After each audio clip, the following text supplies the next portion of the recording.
Pastor Cecil Gray is a hard man to find. We've been to his house, his church, the 2 schools he runs in Baltimore City. It took us weeks, but we found him. Dr. Gray? Hi, I'm Chris Pabst with Fox 45. We tracked down Gray on behalf of taxpayers and parents like Justin Miller and Dana White. This is gonna be a headache. Are you worried? Find out some more, of course. Miller and White have 2 sons at Northwood Uphold Community Academy, a charter school in East Baltimore.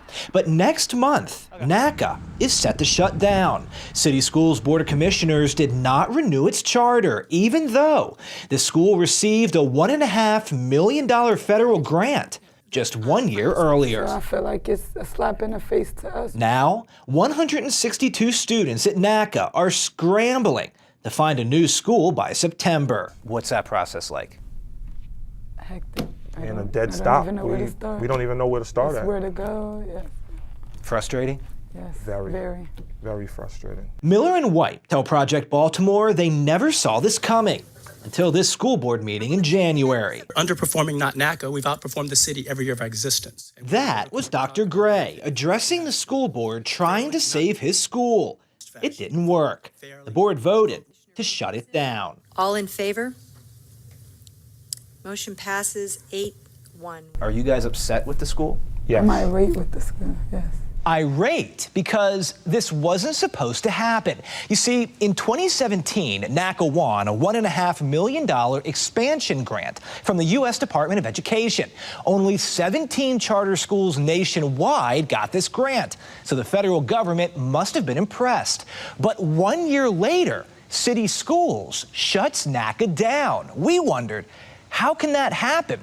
So we took a close look at NACA's grant application, what Gray told the feds: to get your money. These 60 pages describe a school that's helped its students overcome poverty and violence. Apparently, NACA uses Socratic seminars and equitable pedagogy to consistently outperform its city and state peers.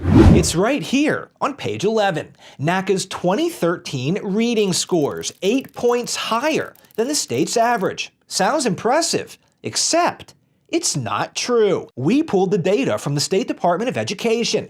NACA's reading scores were actually 15 points below the state average. The graph on the next page is similar. The application claims NACA's 2013 math scores were 6 points better than Maryland's average, but state data show they're actually 8 points lower. What about suspensions?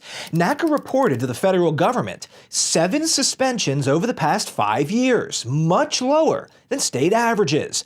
But when we pulled City Schools records, we counted 51 suspensions at NACA in the 5 years leading up to the grant. Also, in his application, Gray says he communicates with families using the NACA mobile app. So we downloaded the app and found nothing. It was never set up. And then there's this. In the application, NACA told the federal government it plans to have nearly 1,000 students enrolled in 3 schools by 2021, and the grant would help them get there. The problem is, NACA doesn't have 3 schools. It never did. The 3rd school was supposed to be built here, but it was never approved. Where is this money going? Y'all can't even keep the grass cut. Kids are playing in dirt in the back and wood chips. Then these kids can't even go on a field trip. My son is 10 years old and they haven't even took him to the aquarium, the zoo.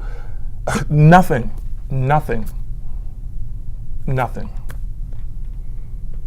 I'm really angry now. That's crazy.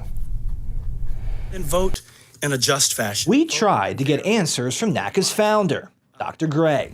We emailed 3 times. With no reply, we started calling. My name is Chris Pabst from Fox 45. I'm a reporter for Fox 45. His attorney, his cell phone, his church, trying to get a hold of Dr. Cecil Gray, Northwood United Methodist, and we've had a hard time reaching him. And both his schools, NACA 1 and his high school, NACA 2.